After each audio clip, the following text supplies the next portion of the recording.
You don't have to go far. You don't just turn back time 300,000 years, and you'll find yourself on a completely different Earth. No cities, no highways, no satellites, only ice, volcanoes, endless forests, and winds that howl day and night. This was not a human planet. It was a kingdom ruled by nature. Europe lay buried under glaciers. Africa burned beneath dry deserts. The Siberian plains stretched into frozen seas, where woolly mammoths, ancient rhinos, and saber-toothed cats wandered like prehistoric ghosts. Humans, or more precisely Homo sapiens, had just arrived, small, clawless, fangless, armed with nothing but a mind and two bare hands. We weren't at the top of the food chain. We were nothing.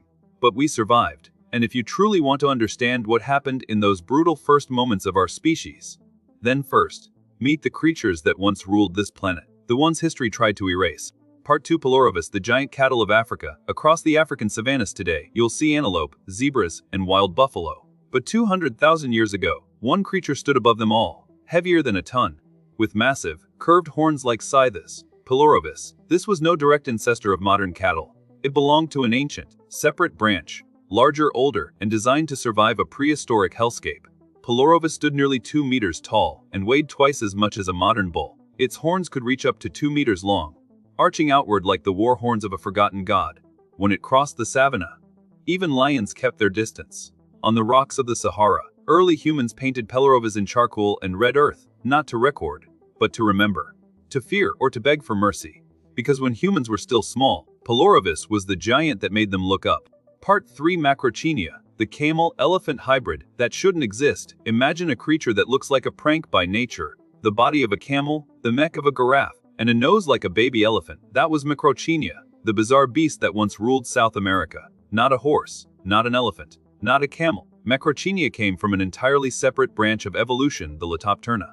Creatures isolated on a drifting continent, evolving in complete solitude for millions of years. Its strange nose, rising from the center of its face, was its secret weapon. It could sniff danger from afar, regulate body heat in the tropical sun, possibly even help with underwater foraging. For centuries, scientists were baffled by its shape. It wasn't until 2017 that paleontologists finally unlocked its ancient DNA from fossils in Patagonia, revealing its closest living relatives are horses. But no matter how strange or clever it was, Macrochenia couldn't escape the deadliest predator on Earth. As when Homo sapiens arrived in South America, Macrochenia's path ended. Part 4. Nothrotheriops, the giant ground sloth of North America, before sloth became a symbol of cute laziness, it was something far more majestic. In the most literal sense, Nothrotheriops, the giant ground sloth, stood over 2 meters tall, and once roamed the deserts we now call Arizona and Nevada. It didn't hang from trees, it didn't nibble forest leaves, it walked, slowly, across stone valleys, feeding on yucca cactus and even razor-sharp agave. We know this not from guesswork, but from fossilized dung. Inside Rampart Cave in the Grand Canyon, scientists discovered coprolites packed with plant matter. This wasn't a dung creature, it was a desert survivalist. But the most surprising thing about Nothrotheriops isn't what it ate, it's when it lived. Some coprolite samples are just 11,000 years old, meaning this giant walked the Earth at the same time as the first humans in the Americas. There was no asteroid, no volcano, just stone-tipped spears and group hunting tactics. And that was enough. Sometimes extinction doesn't come with an explosion. Sometimes all it takes is a slow step in the wrong direction. Part 5. Civatherium, the deer with god-like horns. Before elephants, buffalo, or lions ruled the grasslands, there was Civatherium, a creature that didn't dominate with speed or savagery, but with a divine appearance that could make even humans bow. Standing over 3 meters tall and weighing more than a ton, Civatherium had 2 pairs of horns, one set like a giraffe, another curled and powerful, like a moose's crown. It looked like a creature painted onto the walls of a Hindu temple. And in ancient India, it was. They called it the beast of Shiva, god of destruction and creation. It lived across dry forests, from North Africa to the Indian subcontinent, feeding on soft branches, tree leaves, and tough grasses. A sacred beast, but a practical one. And then, it vanished. No grand battle, no epic extinction, just silence. What remains are carvings on stone temple statues, and perhaps a trace of its bloodline in today's giraffes. We killed the god of the wild, and now, all that's left is the memory of reverence. Part 6. Gigantopithecus, the giant ape of the deep forest. In the rainforests of ancient Southeast Asia, there once walked a creature twice the size of a human, weighing half a ton, moving silently like a shadow among the towering trees. Its name was Gigantopithecus, the largest ape to ever walk the earth. We've never found a complete skeleton, only fossilized teeth and jaw fragments. But even those are enough to reconstruct a giant, one that ate bamboo, crushed roots, and lived in quiet solitude, like a forest monk, made of muscle and silence. No one ever hunted it. There's no evidence it ever killed anything. Gigantopithecus was no monster. It was the last gentle giant of the ape lineage. But legends are never kind. People called it the Yeti Bigfoot. They projected fear onto it. Because nothing terrifies us more than something massive and silent. When the forests vanished and Homo erectus spread across the land, Gigantopithecus did not fight. It simply stepped back into the shadows and never returned. An age ended. No roar, no blood, only the absolute silence of a creature that knew how to live without conquering. Part 7. Vorum Titan, the giant bird that couldn't fly before ostriches. Before humans ever stepped foot on the island, Vorum Titan was the living symbol of Madagascar. Over 3 meters tall, nearly 1 ton in weight, the largest bird to ever walk the earth. It didn't fly. It didn't need claws or fangs. Its body was its weapon. Legs like stone pillars held up its massive frame. A small head, a thick neck.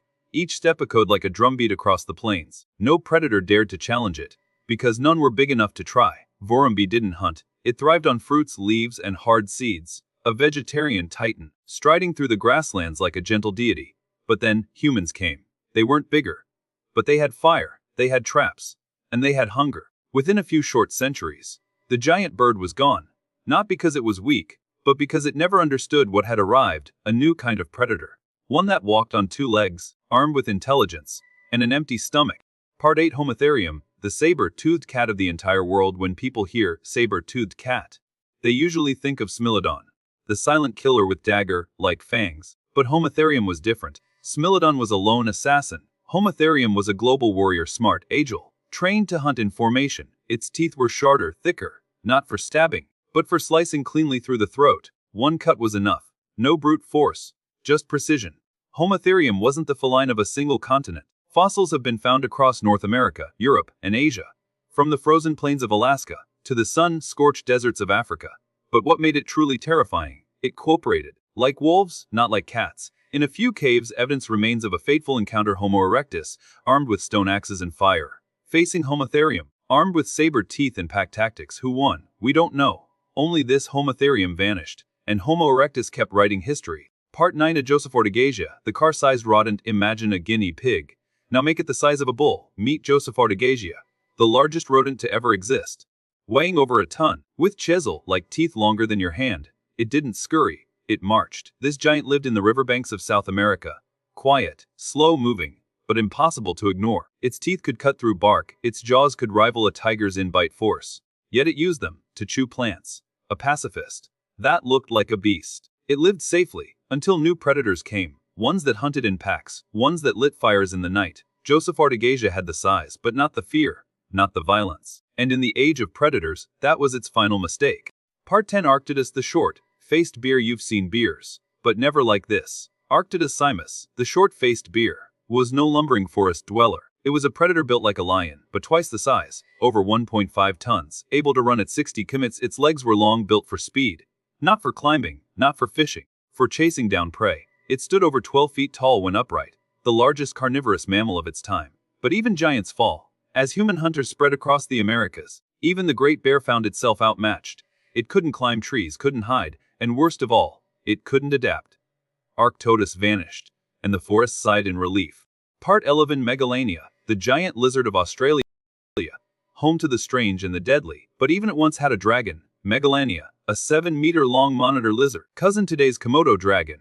But twice as big. It didn't slither, it stomped. With venomous saliva and a crushing bite, Megalania ruled the bush. Nothing was safe, not even other predators. But when the first aboriginal humans arrived, they brought with them one weapon Megalania had never seen: fire.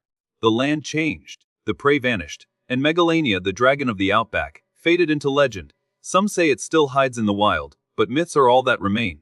Part 12. Pelagornis, the sky tyrant. Wings like the width of a small plane. A mouth lined with bony teeth like a saw. Pelagornis wasn't just a bird. It was a terror of the skies. With a wingspan over 7 meters, it soared over ancient oceans, hunting fish from above, then swooping down like a missile. It looked like something from a nightmare. But it was real. No feathers of bright color, no singing, just wind and hunger. It could stay in the air for days, riding ocean currents, watching. But then the oceans changed, winds shifted, And the sky tyrant couldn't fly forever, a silent glide into extinction. Part 13. Diprotodon, the giant wombat. Think of a wombat.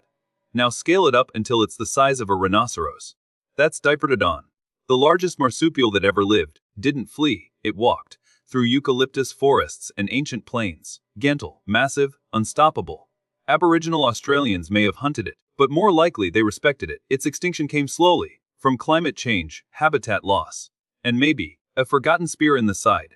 Today, only its relatives survive. Wombats, Colus, small reminders of the gentle giant we lost. Part 14. Androsarchus, the beast of the shoreline. One skull. That's all we've found.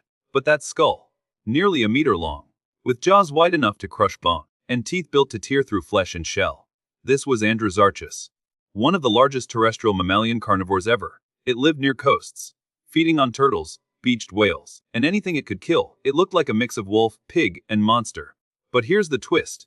It wasn't closely related to wolves or cats. It was a relative of whales. Yes, whales, the land-based cousin of oceanic giants, that once ruled the shores, until smarter predators arrived, and the land was no longer safe. Part 15. Thylacine, the ghost of Tasmania. Not all ancient beasts died in the Ice Age. Some vanished, on camera. The thylacine, or Tasmanian tiger, was a marsupial predator with stripes like a tiger, a jaw that could open 80 degrees, and eyes full of caution. It once lived across Australia, then only in Tasmania, then only in zoos. The last one died in 1936, alone, in a cage. Not because it was dangerous, but because humans feared what they didn't understand. We labeled it a killer of sheep, a threat to farms, a nuisance, and so we hunted it to death. Now, we search for it in shadows, on blurry cameras, in whispers. But extinction is rarely undone. Part 16. Homo floresiensis, the last human we left behind. We think we were the only humans. But we weren't. Homo floresiensis, just over 1 meter tall, with a brain a third our size, but fire in their eyes, tools in their hands, and stories we'll never know. They lived on the island of Flores in Indonesia, cut off from the world. We call them hobbits now, as if they were fiction. But they were real, and they lived long after Neanderthals vanished. They were there, as modern humans explored the world. Did we fear them? Did we kill them? We don't know. But one day, their fires went out, and we became the only story left to tell. Closing across continents, across millennia. The Earth was once home to giants, some gentle, some terrifying, some almost human. They didn't all die in one cataclysm. Most faded slowly, because we arrived, with fire, with tool hunger. Now they live only in bones, in shadows, and in the silence of the wild. But sometimes at dusk, when the wind howls and the trees shift, we feel them, still watching, still waiting. Echoes of the ancient Earth,